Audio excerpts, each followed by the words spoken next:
에스더 8장 9절에서 17절입니다. 그때 시완을 곧 3월 23일에 왕의 서기관이 소집되고 모르드게가 시키는 대로 조서를 써서 인도로부터 구스까지의 127지방 유다인과 대신과 지방관과 관원에게 전할세. 각 지방의 문자와 각 민족의 언어와 유다인의 문자와 언어로 쓰되 아하수에로 왕의 명의로 쓰고 왕의 반지로 인을 치고 그 조서를 옆졸들에게 붙여 전하게 하니 그들은 왕궁에서 길러서 왕의 일에 쓰는 준말을 타는 자들이라. 조서에는 왕이 여러 고을에 있는 유다인에게 허락하여 그들이 함께 모여 스스로 생명을 보호하여 각 지방의 백성 중 세력을 가지고 그들을 치려하는 자들과 그들의 처자를 죽이고 도둑하고 진멸하고 그 재산을 탈취하게 하되 아하수에로 왕이 각 지방에서 아닷월 곧 12월 13일 하루 동안에 하게 하였고 이 조서 초본을 각 지방에 전하고 각 민족에게 반포하고 유다인들에게 준비하였다가 그날에 대적에게 원수를 갚게 한지라. 왕의 어명이 매우 급함에 역졸이 왕의 일에 쓰는 준말을 타고 빨리 나가고 그 조서가 도성 수산에도 반포되니라. 모르드게가 푸르고 흰 조복을 입고 큰 금관을 쓰고 자색 가는데 겉옷을 입고 왕 앞에서 나오니 수산성이 즐거이 부르며 기뻐하고 유다인에게는 영광과 즐거움과 기쁨과 존귀함이 있는지라. 왕의 어명이 이르는 각 지방 각 읍에서 유다인들이 즐기고 기뻐하여 잔치를 베풀고 그날을 명절로 삼으니 본토 백성이 유다인을 두려워하여 유다인 되는 자가 많더라. 아멘.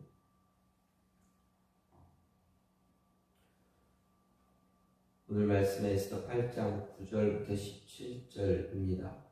하만이 모르드게와 유대인들을 말살하기 위해 아하수에로 왕으로부터 받은 인장 반지로 쓰여진 조서가 니산을 13일에 반포되었습니다. 그리고 모르드게에 의해서 다시 조서가 쓰여지기 위해 서기관이 모인 때는 2달이 지난 시완월 13일입니다. 첫 번째 조서가 반포된 지 2달 만에 두 번째 조서가 쓰여졌습니다. 다시 말해 하만이 왕의 신임을 얻은 것은 단지 2달로 끝이 났다라는 것입니다. 2달 동안 모르드게와 유대인들은 죽음을 기다렸었습니다. 하지만 여기서 하만에 의해 쓰여진 조서는 죽음을 부르는 조서인 반면에 모르드게에 의해서 다시 쓰여진 조서는 죽음에서 생명으로 바뀌는 조서다라는 것입니다. 왕의 두 번째 조서는 유대인들을 위한 조서이고 죽음에서 생명으로 바뀌는 조서입니다. 이 조서가 생명의 조서라는 근거는 11절에 기록된 아하수에로 왕의 말에 근거를 둘 수 있습니다. 말씀을 보면 조서에는 왕이 여러 고을에 있는 유다인에게 허락하여 그들이 함께 모여 스스로 생명을 보호하여 각 지방의 백성 중 세력을 가지고 그들을 치려하는 자들과 그들의 처자를 죽이고 도륙하고 진멸하고 그 재산을 탈취하게 하되 이렇게 보고 있습니다. 아하수에로 왕의 말은 스스로 생명을 보호하고 유대인들을 치려하는 자들을 죽이라 라는 명령입니다. 즉 유대인들 대적하는 자들을 죽일 수 있는 합법적인 명령이 내려졌다라는 것입니다. 따라서 누구도 유다인들을 대적할 수 없다라는 것을 왕이 이야기했습니다. 따라서 왕의 두 번째 조서는 바로 생명의 조서다라는 것입니다. 그러면 두 번째 조서, 왕의 두 번째 조서는 과연 어떤 조서이고 어떤 의미를 가지고 있는가 살펴볼 때 먼저 왕의 두 번째 조서의 주체가 누구냐 하는 것입니다. 왕의 명령으로 내려진 두 번째 조서는 과연 누구에 의해 내려진 것인가 생각해야 합니다. 단지 아하수에로 왕에 의해서 내려진 것인가 아니면 모르드게에 의해서 쓰여진 것인가. 이 두 번째 조서를 내린 주체는 아하수에로 왕도 모르드게도 에스더도 아니다라는 것입니다. 이 두 번째 조서를 쓰도록 한 주체는 바로 유대인들에게 언약을 맺으신 하나님이십니다. 그리스도인들에게 언약을 맺은 하나님이 두 번째 조서를 쓴 주체가 되어집니다. 하나님은 자신이 맺은 언약과 약속은 결코 변하지 않는다는 것을 모든 성경에 기록되어 있습니다. 아무리 하나님을 배반하고 하나님을 멀리 떠났던 이스라엘일지라도 하나님은 언제나 언약을 기억하고 계십니다. 그리고 이스라엘에게 그 언약을 기억하도록 선지자들의 입술을 통해서 선포하시고 기억하게 하셨습니다. 하나님의 심판이 있을지라도 마지막에는 하나님 자신이 맺은 언약의 근거에서 다시 회복해 줄 것이라는 언약을 기억하게 했습니다. 그러므로 아하수에로 왕이 모르드게에게 다시 쓰라고 한 두 번째 조서의 주체는 바로 하나님이었고 그 하나님의 명령을 아하수에로 왕을 통해 모르드게에게 쓸 수 있도록 권한이 주어진 것입니다. 그 권한에 의해서 모르드게가 유대인들을 위한 두 번째 조서를 쓸 수 있게 되었습니다. 왕의 허락을 얻은 두 번째 조서 내면에는 분명하게 하나님의 의도가 들어있습니다. 하나님의 뜻이 무엇인가 포함이 되어 있습니다. 그것을 증명하는 것이 바로 9절입니다. 그때 시왕을 곧 3월 23일에 서기관이 소집되고 모르드게가 시키는 대로 조서를 써서 이렇게 기록되어 있습니다.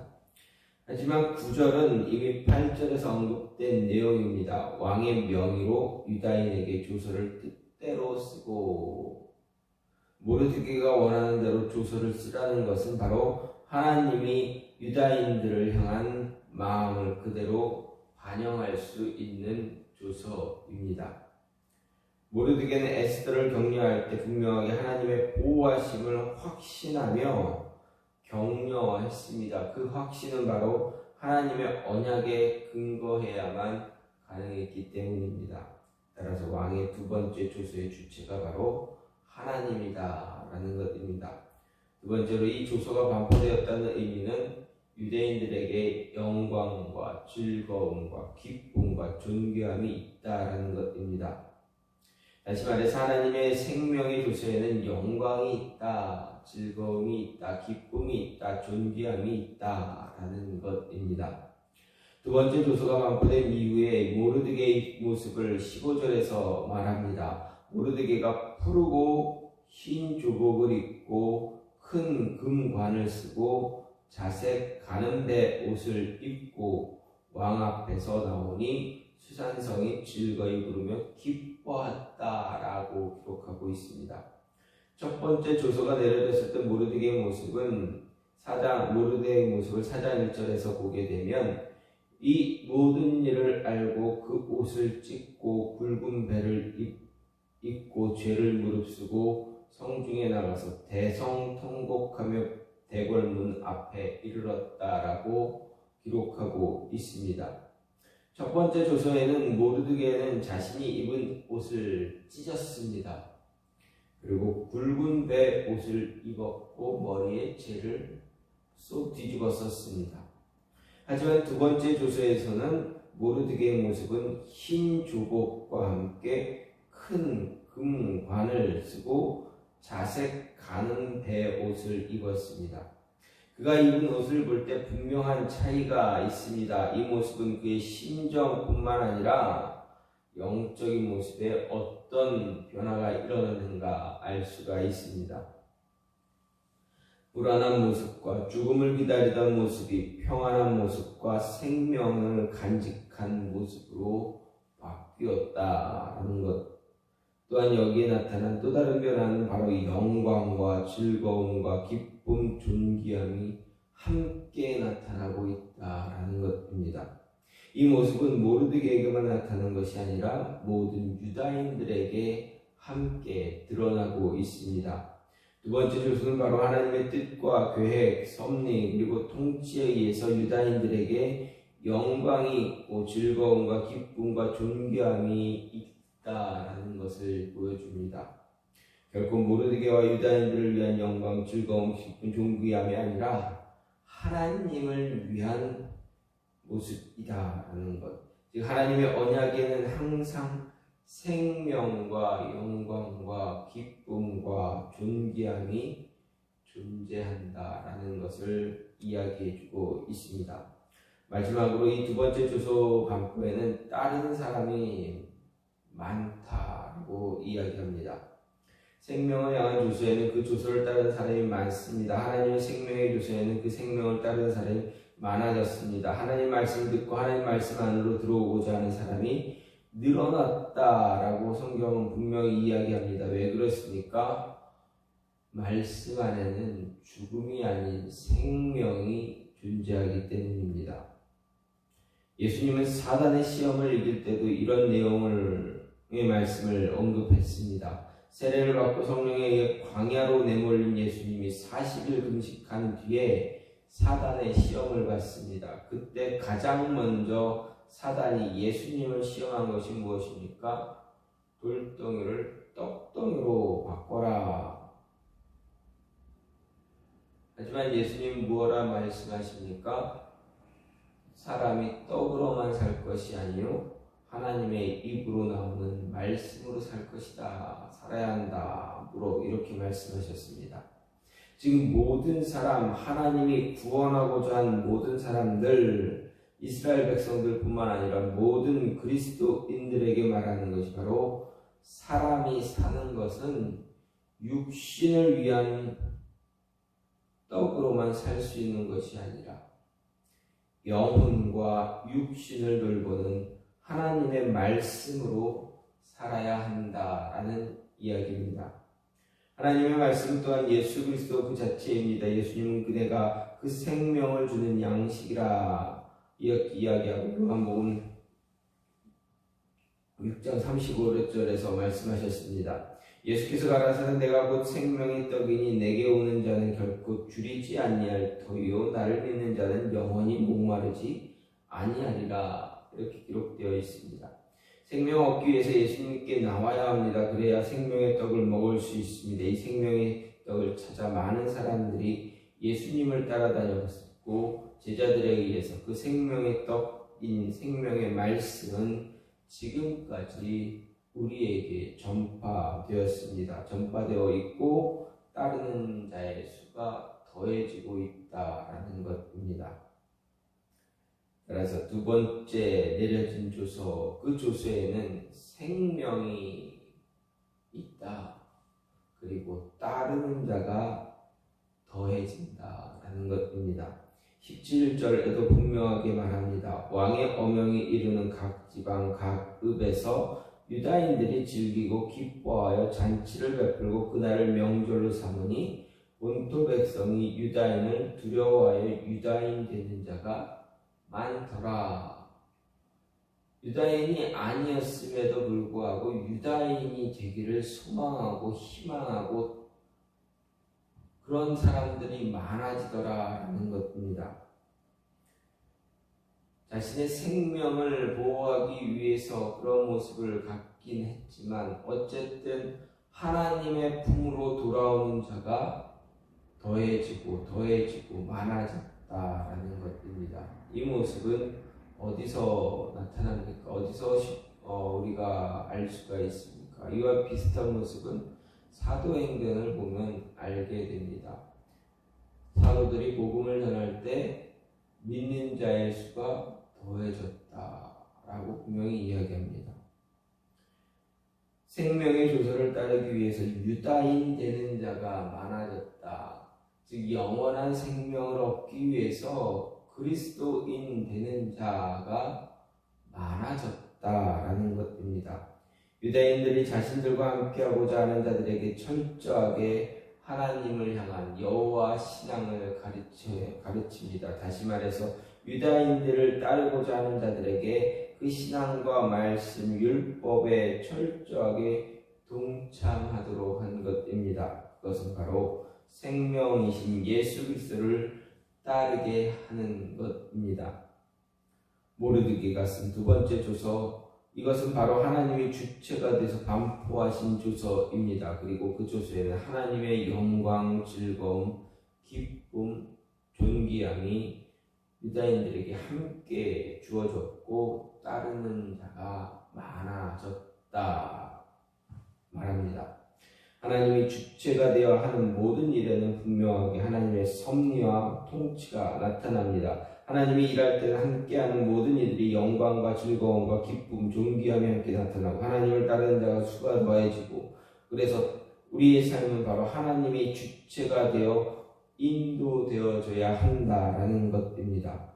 우리의 삶이 하나님의 주체가 될 때 우리의 삶 속에는 언제나 영광과 존귀와 기쁨과 즐거움이 나타나고 우리의 삶을 보고 따르는 자들이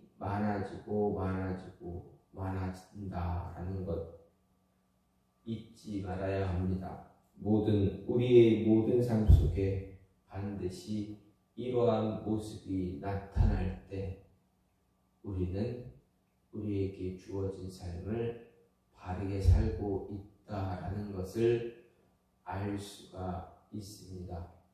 여러분의 삶에 기쁨이 있는지, 영광이 있는지, 즐거움이 있는지, 존귀함이 있는지 생각해 보시고 뒤돌아보시고, 그리고 여러분을 따르는 자들이 많아지고 있는지, 여러분과 우리와 함께 하고자 하는 자들이 많아지고 있는가, 그 모습이 이루어지고 있다면 여러분의 삶은 하나님이 기뻐하는 삶이 되고 있다라는 것입니다. 그런 삶이 매일매일 주어지길 간절히 소망합니다. 이 시간 같이 기도하기로 원하는 것은, 하나님, 우리의 삶이